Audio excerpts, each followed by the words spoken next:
If you've already started multiple side hustles and are failing many of them, I think I have the answer to what your problem might be. And that is shiny object syndrome. In this video, I'll talk about what that is, tell you how to combat it, and I'll also talk about the difference between jumping and pivoting between business ideas. So let's get right into it. Essentially, shiny object syndrome is when you always keep jumping to the next idea because you think that object or that opportunity is way better than the opportunity you're working on right now. Like say, for example, you're starting a YouTube channel, you're saying, oh, YouTube channel is the only way I can become rich. I'm gonna start a YouTube channel.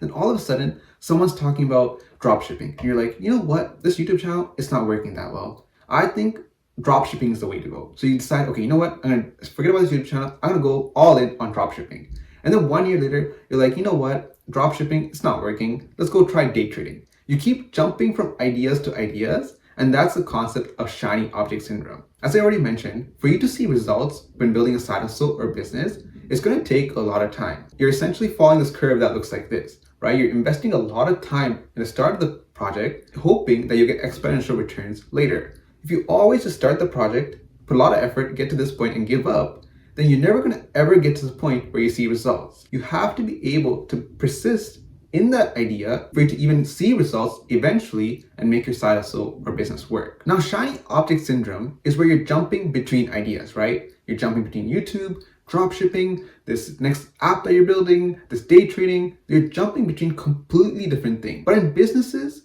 you always have to be able and to be aware of when to pivot. But when I'm building this YouTube channel, I had different phases of the channel, right? Before, I was creating videos just about school. Then I decided to create more videos about finance.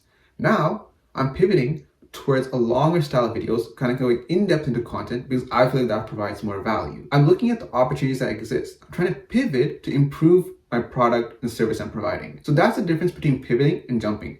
In businesses, in side hustles, you always have to be able to pivot. The last thing I want to throw in here is that there's no better time to start. I know most of us, when we think about business ideas, we're always thinking about, okay, is this business idea good enough? Maybe not. You know what? This is not going to work out. You know what? There's no customers for this. There's no this reason. There's no that reason. And if you're always just going to brainstorm business ideas and give yourself 100 reasons why it's not going to work, you're never going to succeed, right?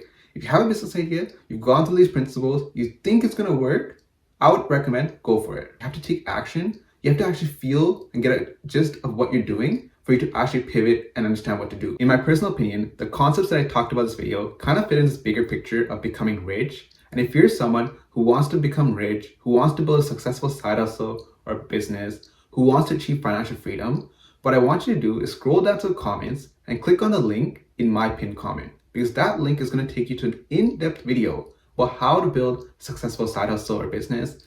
It's going to touch upon concepts like the reality of side hustles or business.